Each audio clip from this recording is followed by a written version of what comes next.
बांग्लादेश की DTH service फिलहाल एक ही सैटेलाइट से ऑपरेट की जाती है और ये है बांग्लादेश का पहला और इकलौता सैटेलाइट बंगाबंधु 1, जहां भारत ने बांग्लादेश के लिए खुले तौर पे अपने मार्केट के दरवाजे खोले हुए हैं। वहीं बांग्लादेशी सरकार ने एक भी भारतीय डीटीएच प्रोवाइडर को लाइसेंस नहीं दिया है। अस्सलाम वालेकुम व्यूअर्स, मैं हूं एहसान खान। मैं हूं अली मुर्तजा। आप देख रहे हैं हमारा यूट्यूब चैनल एहसान रिएक्शन विद एहसान। हम उम्मीद करते हैं आप जहां भी होंगे एंजॉय करते होंगे, मजे में होंगे और फिट फाट होंगे। व्यूअर्स, बड़ी खबर निकलकर सामने आ रही है कि बांग्लादेश ने जो अपना बंगाबंधु सैटेलाइट छोड़ा था, उसको लेकर के बांग्लादेश ने भी अपना डीटीएच जिस तरह से लॉन्च किया, उसके बाद अब मुंह की खाना पड़ रही है इंडियन डीटीएच को। जी हाँ, इंडियन डीटीएच आपको पता है कि सैटेलाइट है, उसके अंदर काफ़ी चैनल्स भी चलते हैं। अब उसको लेकर के जो बांग्लादेश है वो उसने जनाब अपनी डीटीएच तो छोड़ी है, उसके बाद उसने भी धूम मचा दी है और जो बांग्लादेश की मार्केट है उसमें इंडियन डीटीएच को अब मुंह की खाना पड़ रही है। यानी उसकी कोई मांग नहीं है, कुछ भी नहीं है, बल्कि बैन कर दिया गया है।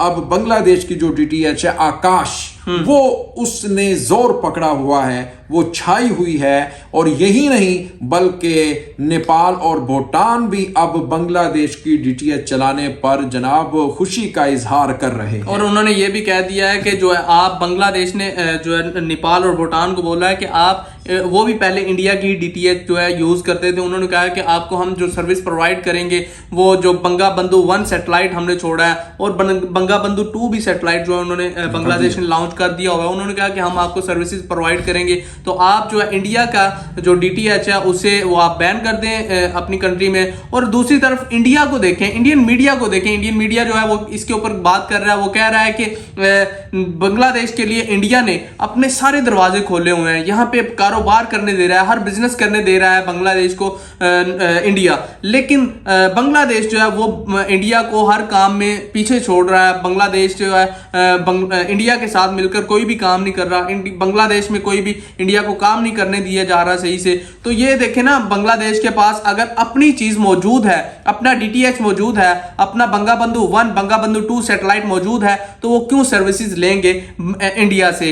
वो कभी भी अगर इंडिया के साथ, ये बांग्लादेश की स्ट्रेंथ है कि बांग्लादेश जो भी किसी पर मुनहसिर होने की बजाय, किसी के ऊपर डिपेंडिंग होने की बजाय, वो अपने आप पर, अपने पांव पर खड़ा हो जाते हैं और जो है देखें किस तरह से करते हैं। बिल्कुल सब कुछ खुद से करते हैं। और देखें किस तरह से जो है इंडिया ने पहले प्याज देने से मना किया, फिर पोटैटो देने से मना किया, अब बांग्लादेश खुद से प्रोड्यूस करता है और वो मिन्नत समाजत करते हैं, वो रिक्वेस्ट करते हैं, उनकी गवर्नमेंट रिक्वेस्ट करती है कि आप हमसे ले लें। यही वजह है कि बांग्लादेश ने इससे भी जो है उनकी ये बांग्लादेश का जो सैटेलाइट है बंगाबंधु, और फिर उसके बाद बांग्लादेश ने अपना आकाश डीटीएच जो लॉन्च किया है, उसको लेकर के अब HD रिजल्ट है।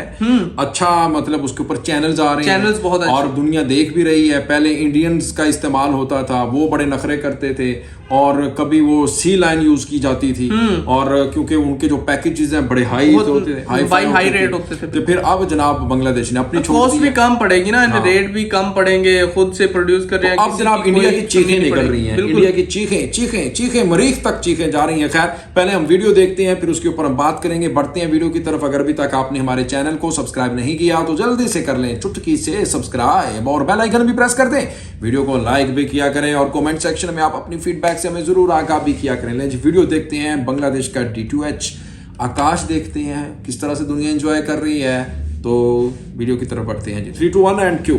आज हम आपसे ऐसी न्यूज शेयर करने जा रहे हैं जो भारत के किसी भी मेन स्ट्रीम मीडिया हाउस ने अभी तक कवर नहीं की है, लेकिन इसकी वजह से बांग्लादेश भारत से काफी ज्यादा परेशान हो चुका है। इतना परेशान कि बांग्लादेश ने भारत की इस इंडस्ट्री को अपने यहाँ पर बैन कर दिया है। बांग्लादेश टेक्सटाइल्स के मामले में भले ही भारत से काफी आगे निकल चुका है, लेकिन टेक्नोलॉजी को लेके अभी भी भारत कई सालों तक बांग्लादेशी मार्केट को डोमिनेट करने वाला है। और आज जिस सेक्टर को लेके हम आपसे बात करने वाले हैं, उसको लेके चाइना भले ही जितनी जी तोड़ कोशिशें कर ले, पर भारत को बांग्लादेशी मार्केट से कभी भी नहीं निकाल सकता। ये सेक्टर है डीटीएच, यानी कि direct to home satellite entertainment. अब पूरा माजरा क्या है और क्यों बांग्लादेश भारत की डीटीएच सर्विस प्रोवाइडर्स के खिलाफ आ चुका है, इसके बारे में थोड़ी देर में बात करेंगे। लेकिन उससे पहले भारत के डीटीएच मार्केट के बारे में बात कर लेते हैं, साथ ही भारत के स्पेस मार्केट की कुछ इन्फॉर्मेशन भी कवर कर लेते हैं। भारत में पहली बार 2003 में डीटीएच सर्विस लॉन्च की गई थी और फिलहाल भारत में डीटीएच के कस्टमर्स का बेस अराउंड 68 मिलियन है। इस टाइम भारत के अंदर 5 ऐसे बड़े प्लेयर्स हैं जो डीटीएच सर्विस पूरे भारत में प्रोवाइड करते हैं और 10 से 15 भारतीय सैटेलाइट्स का इस्तेमाल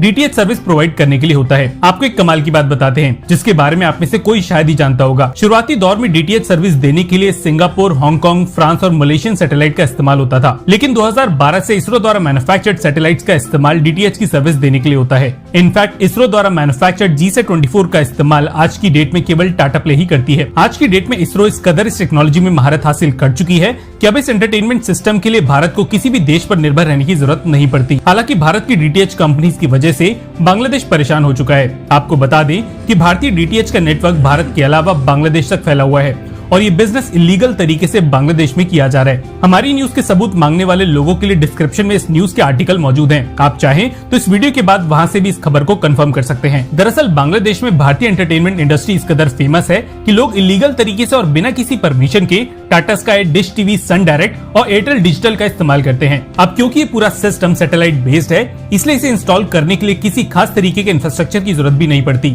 भारत से लीगली डीटीएच के एंटीना और set top boxes Bangladesh smuggle किए जाते हैं और चोरी से वहां की जनता इसका इस्तेमाल करती है। आलम यह है कि बांग्लादेशी लोग अपनी खुद की डीटीएच सर्विस लेने की बजाय भारतीय डीटीएच सर्विस लेना ज्यादा पसंद करते हैं और इसकी वजह से बांग्लादेश को 700 से 800 करोड़ टका का नुकसान हर साल उठाना पड़ता है। कमाल की बात यह है कि भारतीय डीटीएच सर्विस प्रोवाइडर्स की वजह से आईपीएल तक बांग्लादेश में काफी बड़े लेवल पे पॉपुलर हो चुका है। आपको बता दें कि बांग्लादेश में फिलहाल एक ही डीटीएच सर्विस प्रोवाइडर अवेलेबल है और इसका नाम है आकाश। पर भारतीय डीटीएच ब्रांड्स को बांग्लादेश से हटाने के लिए अब पुलिस ने कमान संभाल ली है और पूरे देश में ऐसे इलीगल कनेक्शंस की धरपकड़ के लिए छापेमारी की जा रही है। आपको बता दें कि हाल ही में 50,000 टका के भारतीय डीटीएच इक्विपमेंट्स पकड़े गए थे। लोग पकड़े ना जाएं इसलिए बांग्लादेश में हर महीने पेमेंट करने की बजाय पूरे साल की पेमेंट कर दी जाती है। बांग्लादेश की डीटीएच सर्विस फिलहाल एक ही सैटेलाइट से ऑपरेट की जाती है और ये है बांग्लादेश का पहला और इकलौता सैटेलाइट बंगाबंधु 1, जहाँ भारत ने बांग्लादेश के लिए खुले तौर पर अपने मार्केट के दरवाजे खोले हुए हैं। वहीं बांग्लादेशी सरकार ने एक भी भारतीय डीटीएच प्रोवाइडर को लाइसेंस नहीं दिया है और ऐसे कई सेक्टर्स हैं जहां आज भी बांग्लादेश भारत को। तो देखा किस तरह से चीखें निकल रही हैं जनाब।